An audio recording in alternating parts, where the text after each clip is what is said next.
श्री शिवाय नमस्तुभ्यम। महाराज, जैसा कि आप सभी जानते ही हैं कि इस समय होली को लेकर लोगों के बीच दो मत बन गए हैं।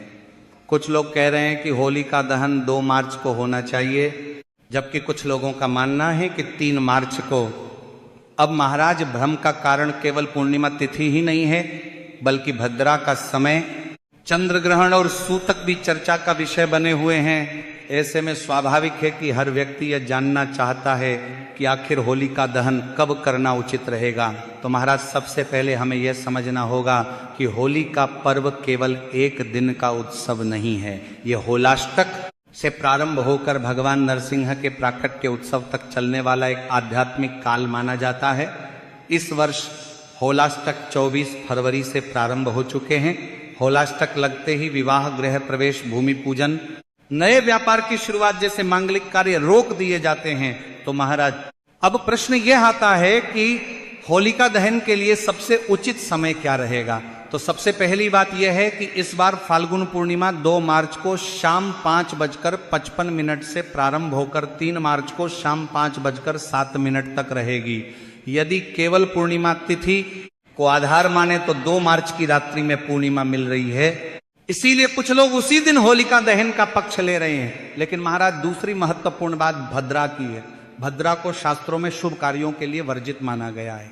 भद्रा 3 लोकों में रहती है, आकाश, पाताल और पृथ्वी। यदि भद्रा आकाश या पाताल में हो तो पृथ्वी पर शुभ कार्य किए जा सकते हैं, परंतु यदि भद्रा पृथ्वी लोक में हो तो शुभ कार्य करना अशुभ परिणाम दे सकता है। ऐसे में महाराज, इस वर्ष 2 मार्च को जैसे ही पूर्णिमा तिथि प्रारंभ होगी, उसी समय भद्रा भी प्रारंभ हो जाएगी। भद्रा 2 मार्च की शाम से शुरू होकर 3 मार्च की प्रातः लगभग 5:28 तक रहेगी। इसका अर्थ यह हुआ कि 2 मार्च की रात्रि में पूर्णिमा तो है, परंतु भद्रा भी साथ में है। शास्त्रीय नियमों के अनुसार भद्रा में होलिका दहन नहीं किया जाता है। यही कारण है कि विद्वानों का एक वर्ग 2 मार्च की रात्रि को उचित नहीं मान रहा है। कुछ लोग ये तर्क देते हैं कि भद्रा के भी अलग अलग चरण होते, एक जैसे कि मुख, मध्य और पुच्छ काल में कार्य किया जा सकता है। यदि कोई रात्रि के बहुत देर तक जाग सकता है तो भद्रा के अंतिम भाग में होलिका दहन संभव है, परंतु व्यावहारिक रूप से यह कठिन होता है, क्योंकि आधी रात के बाद सभी को एकत्र करना आसान नहीं होता है। तो महाराज, अब 3 मार्च की स्थिति को समझते हैं। 3 मार्च की सुबह पूर्णिमा तिथि रहेगी। जो लोग उदया तिथि को महत्व देते हैं, तो उदया तिथि में ही स्नान, दान, व्रत और पूजा का फल मिलता है। इसीलिए 3 मार्च को ही स्नान और दान करना शुभ रहेगा। सुबह ब्रह्म मुहूर्त में स्नान करके पितरों को जल अर्पित करना, भगवान का स्मरण करना और घर के मंदिर में पूजा करना शुभ माना जाएगा। लेकिन 3 मार्च को चंद्र ग्रहण भी है। ग्रहण का समय दोपहर बाद से शाम तक रहेगा। ग्रहण से लगभग 9 घंटे पहले सूतक लग जाता है। सूतक काल में देव प्रतिमा का स्पर्श, पूजा, भोग आदि कार्य रोक दिए जाते हैं। इसलिए 3 मार्च को प्रातः 9:39 से पहले ही सभी पूजा कार्य संपन्न कर लेने चाहिए। उसके बाद सूतक आरंभ हो जाएगा। अब महाराज, कई लोगों का ग्रहण काल को लेकर भी भ्रम है।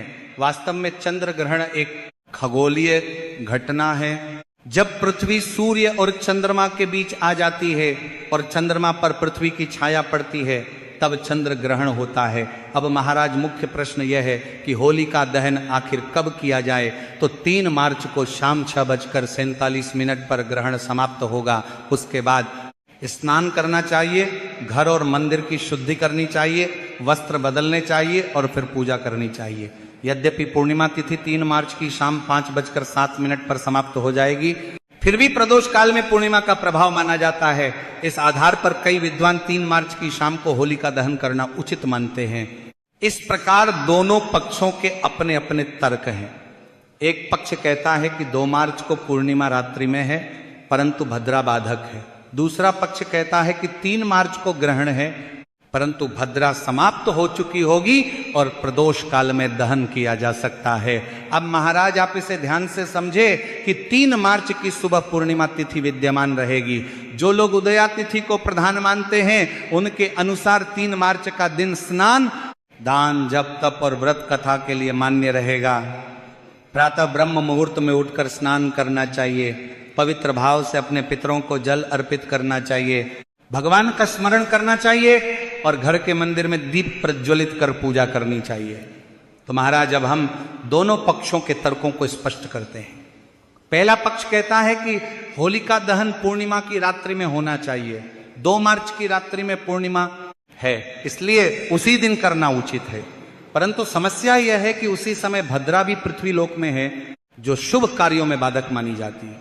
इसलिए 2 मार्च की रात को दहन करना शास्त्र सम्मत नहीं माना जा रहा है। और दूसरा पक्ष कहता है कि 3 मार्च को भद्रा समाप्त हो चुकी होगी। ग्रहण अवश्य है, परंतु ग्रहण समाप्ति के बाद शुद्धि कर प्रदोष काल में दहन किया जा सकता है। इस मत के अनुसार 3 मार्च की शाम 6:47 के बाद होली का दहन करना अधिक संतुलित और सुरक्षित निर्णय माना जा रहा है। अब महाराज कुछ लोग यह भी कहते हैं कि ग्रहण के दिन दहन नहीं करना चाहिए, परंतु यहां ध्यान देने योग्य बात यह है कि ग्रहण काल में कार्य वर्जित होता है, ग्रहण समाप्ति के बाद नहीं। यदि शुद्धि के नियमों का पालन किया जाए तो ग्रहण समाप्ति के बाद कार्य किया जा सकता है। इसलिए निष्कर्ष यह निकलता है कि 2 मार्च की रात्रि भद्रा के कारण बाधित है और 3 मार्च की शाम ग्रहण समाप्ति के बाद शुद्ध के साथ होली का दहन संभव है। इसी कारण अधिकांश विद्वान 3 मार्च की शाम को दहन और